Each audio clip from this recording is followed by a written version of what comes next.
Olá meninas, tudo bem com vocês? E aí, vocês estão lendo os capítulos do livro de Gênesis? Estão dando seguimento à nossa série? Então, vamos aqui dar sequência nos capítulos, a partir do capítulo 27, vamos falar um pouquinho de Jacó aqui, né? Vamos ver se a gente resume o máximo possível até o 34, para não ficar muito grande, tá bom? Aqui fala que Jacó recebeu a bênção do seu pai, né? Essa bênção era a herança que Isaac tinha recebido do seu pai Abraão. E era uma bênção assim que não tinha preço. Era a própria autoridade do Senhor sobre a vida do primogênito que recebia essa bênção, né? Uma herança passada de pai para filho. Porém, quem tinha direito a essa bênção era Esaú. Você vê que lá no começo, no nascimento dos dois, de Esaú e Jacó, eles eram gêmeos, e fala que lá no parto, no dia do nascimento deles, ele já nasceu grudado ali no calcanhar de Esaú. Parece até que ele já queria ser o primogênito, mas Esaú nasceu primeiro. Porém, Esaú nasceu, mas não deu a mínima para a primogenitura e nem para o direito da bênção, né? E Jacó ficou focado, porque na verdade ele queria ter nascido primeiro, e ele queria a bênção. A Bíblia diz que Esaú ele era caçador e Jacó era o filhinho da mamãe, que ficava em casa, ajudava, fazia comida, mas ele ficava focado ali. Ele queria, porque queria o direito da primogenitura. Não é mesmo? E aí aqui no capítulo 27, e versículo 24 diz assim: E disse, eis tu meu filho Esaú mesmo? E ele disse, eu sou. Isso aqui foi no momento que ele entrou e pediu a bênção a Isaac. E Isaac achou estranho, né? Falou, puxa vida, a voz é de Jacó, né? Mas ele tinha colado pelo nas mãos, no peito, né, para enganar Isaac. E aí ele abençoou Jacó, e Jacó recebeu a bênção primeiro que Esaú. Porém, a palavra de Deus diz que lá atrás Esaú já havia negociado o direito da primogenitura. Ele chegou, como ele era caçador, ele chegou cansado. E aí foi o momento que Jacó aproveitou para pegar o direito da primogenitura. Ele sabia que Esaú não dava a mínima. Tanto é que Esaú era um cara bagunçado.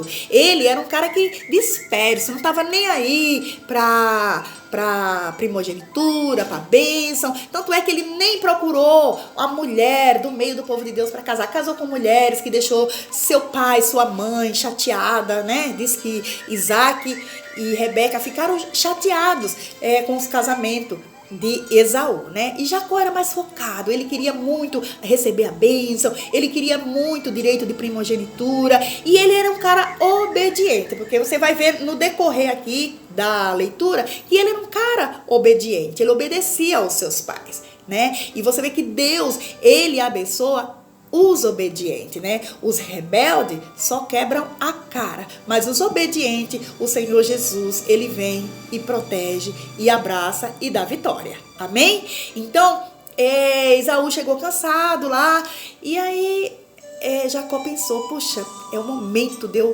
conseguir agora, porque ele gosta de comer. E ele estava lá e falou assim, escuta, tu tá cansado aí, eu fiz um prato de comida aqui delicioso, saboroso. Você não quer trocar aí pelo direito da primogenitura, não? E Esaú, né, tava nem aí, falou, de que me adianta a primogenitura, né? Fica com ela pra você, e eu quero matar minha fome. E aí já perdeu o direito da primogenitura, né? E aí Isaac ia morrer. E quando ele viu que estava chegando os fins dos dias dele, ele pensou que ele tinha que passar a bênção, que era a autoridade de Deus sobre a vida do filho mais velho, né? E chamou Esaú e falou, olha, vai lá, traz uma caça, faz aí um guisado saboroso que eu vou passar a bênção para você. E ele foi. Enquanto isso, Rebeca tinha escutado, que era a mãe deles, e falou para Jacó, vai lá, pega um cabrito, vamos matar, porque olha, seu pai vai morrer e precisa passar a bênção para você, e você tem que receber essa bênção. E Jacó foi lá e fez. e entrou no quarto e recebeu a bênção. Mas logo depois chegou Esaú, né? E Esaú foi, quando chegou lá, aqui no versículo 35 do capítulo 27, ainda diz assim, ó. E ele disse: veio teu irmão com sutileza e tomou a tua bênção. Quer dizer que Jacó, ele foi sutil. Por quê? Porque ele focou, era o que ele queria, ele almejava aquilo. E Esaú fazia as coisas de qualquer maneira, de qualquer jeito. E é isso que eu quero falar um pouquinho aqui para nós. Muitas das vezes as coisas não acontecem de maneira que o nosso coração deseja, porque nós fazemos de qualquer maneira. Às vezes, nós deixamos de ler a palavra para assistir TV, nós deixamos de fazer uma oração durante o dia para ficar 10, 15 minutos no telefone conversando com alguém, ou vendo vídeo, ou vendo essas notícias aí do maldito coronavírus, né? A gente fica preocupado com as coisas que nós estamos vendo, com as coisas aqui da terra, e esquecemos de nos fortalecer para as coisas espirituais, né? Muitas das vezes foi feito o desafio para você ler aí 3 capítulos da Bíblia, e você fala que não tem tempo, que não dá tempo, mas você tem tempo para fazer outras coisas. Mas um tempinho que é para você dar ao Senhor, você diz que não tem. Por quê? Porque você acha difícil ler a palavra, acha difícil sentar ali 20 minutos, meia hora, que é o tempo que a gente, para meditar mesmo, dá para ler os 3 capítulos, né? E esse é o momento de você ficar ali focada no Senhor. Muitas das vezes você está precisando que Deus faça tantas coisas na sua vida, mas você não faz nada para Ele, nem ainda lê os 3 capítulos, você não quer ler. Então, essa atitude é uma atitude de Esaú, disperso, tanto faz, na hora que der. E as coisas de Deus não é tanto faz na hora que der. As coisas de Deus é necessário que nós tenhamos compromisso com eles, amém? Então, no momento que você pega a Bíblia para ler os 3 capítulos, sabe o que está acontecendo? Você está plantando aquilo que vai te trazer resultado lá na frente. Não é hoje, não é amanhã, mas lá na frente. Os momentos que você tirou para adorar o Senhor, para meditar na palavra, para um louvor, para fazer uma oração, você está plantando. Mais cedo ou mais tarde, Deus vai trazer a resposta para você. Amém? Então foi isso. E Jacó recebeu a bênção. Só que quando Esaú ficou sabendo, ele ficou muito irado, ele ficou com muita raiva. E ele foi atrás de Jacó para matar. Aí o pai dele falou assim, ó, vai embora. Vai embora, vai lá para casa do seu tio Labão, né? E lá você procura uma mulher do nosso meio lá em casa. E aí Jacó saiu. E a Bíblia diz que quando foi à noite, ele deitou no meio do caminho, né? Já estava escuro, não dava mais para ele andar. E ele colocou uma pedra ali como travesseiro. E ele sonhou que tinha uma escada que tocava nos céus. E aí ele disse que via anjos subindo e descendo. E lá no topo da escada estava o Senhor Jesus lá. Ai, como é maravilhoso. Oh, meu Deus, estava o Senhor Jesus lá. Então Deus estava com ele. Deus estava com ele. E ele acordou e falou, poxa, o Senhor está comigo. Eu vou e Deus vai preparar uma esposa para mim. E aí ele foi, quando ele chegou lá, amanhecendo o dia, disse que era de costume as mulheres ir tirar água, né, no poço, e tinha um senhor lá, e ele perguntou do tio dele. E o senhor falou assim, olha, tá vindo a filha dele ali. Quando ele olhou, era Raquel. E a Bíblia diz que ele se apaixonou por Raquel. E que foi amor à primeira vista. E aí ele foi. Ele achou que estava tudo bem. Foi para casa do tio. Quando ele chegou lá, ele pediu Raquel em casamento. O tio falou, não, tudo bem. Trabalha 7 anos para mim aí, ó, que você vai ter a sua esposa. E aí ele trabalhou 7 anos. Quando ele foi pegar Raquel por esposa, aí ele foi colher o que ele tinha plantado lá atrás, o engano, né? Ele tinha enganado o pai, tinha enganado Esaú, e agora era a hora dele pagar. Por quê? Porque a gente colhe o que a gente planta. Se você planta coisa boa, você vai colher coisa boa, mas se você planta coisa ruim, você vai colher coisa ruim. E aí o que aconteceu? Houve o casamento, né? uma coisa assim muito estranha naquela época, né? A mulher ficava com o marido e eu fico assim meditando aqui e pensando como é que seria, né? Na noite de núpcia, da lua de mel, a mulher tá lá com o marido e o marido não vê a mulher, né? Porque Jacó não viu que era Lia. E Labão trouxe a filha mais velha para casar com Jacó. E ele achando que tinha ficado com Raquel e que estava tudo certo, quando ele acorda de manhã, que levanta, era Lia. Aí vem a amargura, porque quando a gente planta coisa ruim, que a gente começa a pagar, aí vem a amargura, vem as dores, vem a tristeza. É ou não é? Então ele foi lá triste, né? Aí falou, poxa, eu trabalhei 7 anos e aí você me deu Lia, a sua filha mais velha. O grande amor da vida dele era Raquel. Aí Labão simplesmente falou, olha, se você quiser casar com Raquel é mais 7 anos de trabalho. Porque, amadas, presta atenção numa coisa.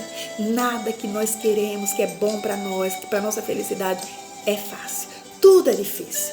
E para ele conseguir o grande amor da vida dele foram trabalhados 14 anos. Né? Então é necessário que nós nos colocamos na brecha, na posição de buscar o nosso Deus com toda a força, com toda a nossa força, com todo o nosso querer, diante do nosso Deus, porque é só Ele que vai nos ajudar quando nós estivermos passando pelas mazelas, pelas guerras. Não adianta você procurar pastor, não adianta você procurar irmã, não adianta você procurar ninguém, porque quem vai te tirar dessa situação é o nosso Deus. E para você aprender a sair de uma situação como essa, é necessário que você medita, busca a palavra de Deus, que quando você busca a palavra de Deus, quando você ora, quando você fica na posição de mulher de Deus, de obediência, de fazer a coisa certa, o Espírito Santo de Deus vem sobre você e te dá a sabedoria necessária para você vencer qualquer que seja a situação.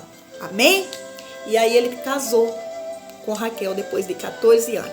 E a Bíblia diz que ali ele prosperou, e lá foi muito bom, né? Até que chegou, ele enricou bastante, né? Teve muitos bens, até que os filhos de Labão, os cunhados dele, chegou pro pai e falou, olha, ele tá mais rico que você, ele deve estar te roubando, né? E aí foi uma confusão danada e o Senhor chegou para ele e falou assim, ó, vai embora porque já deu aqui, já deu o que tinha que dar.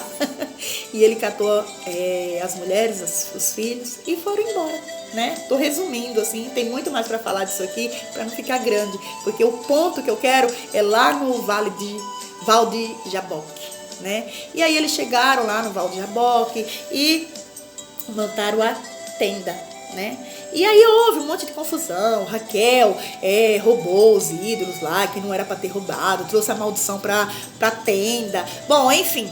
E aí Labão veio atrás dele e queria achar acusações por conta desses ídolos. Eu sei que ela colocou no camelo ali, vocês leram, vocês viram e ficou tudo bem.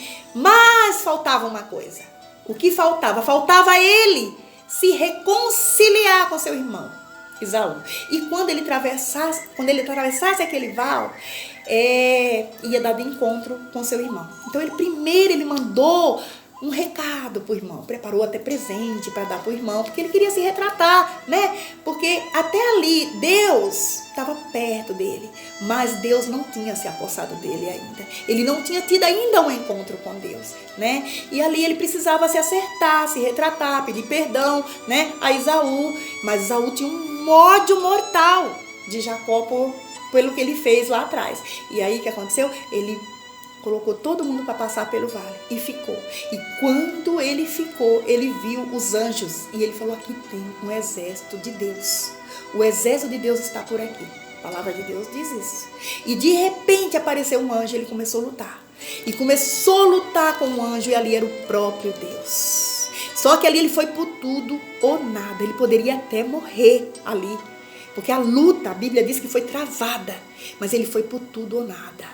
Certo? Ele entregou assim toda aquela situação nas mãos do Senhor Jesus. E ele grudou o anjo ali, grudou o Senhor Jesus. E aí a Bíblia diz que lutou a noite toda.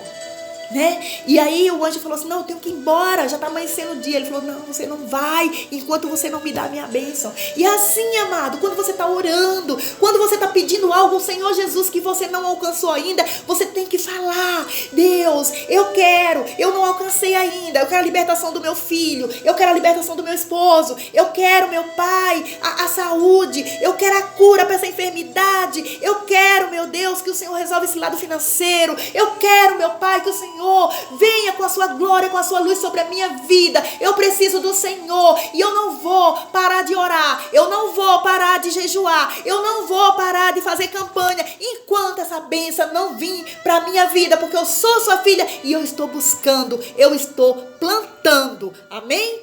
E é assim que Deus age na vida daquele que é fiel, porque o anjo perguntou o nome de Jacó, e Jacó falou, é Jacó. Ele falou, não, você não chamará mais Jacó, a partir de hoje você te chamará Israel. E ali foi transformado o nome de Jacó. E o que aconteceu? Aconteceu que Esaú vinha com a turma dele, com mais de 40 anos, para matar Jacó. Mas ali, a partir do momento que a luz do Senhor entrou em Jacó, que Esaú chegou, a Bíblia diz que Esaú chorou e abraçou Jacó. E ficaram amigos novamente. Amém? E aí, foi isso. Essa é a palavra de Deus para você. Persevera. Fé, confiança, coragem. Vai para cima com toda a sua força. Assim como Jacó foi. Amém? E aí, aqui no capítulo 34 fala de Diná, mas já é outra história, que aí foi depois do vale de Jaboque, né? E depois vem a história de José. Então, vou ficar por aqui com essa palavra. E a palavra de Deus para você é essa: persevera na oração. Leia, medita na palavra de Deus, busca o Senhor. É só Ele que tem solução para os nossos problemas, amém? Ficam todas com Deus.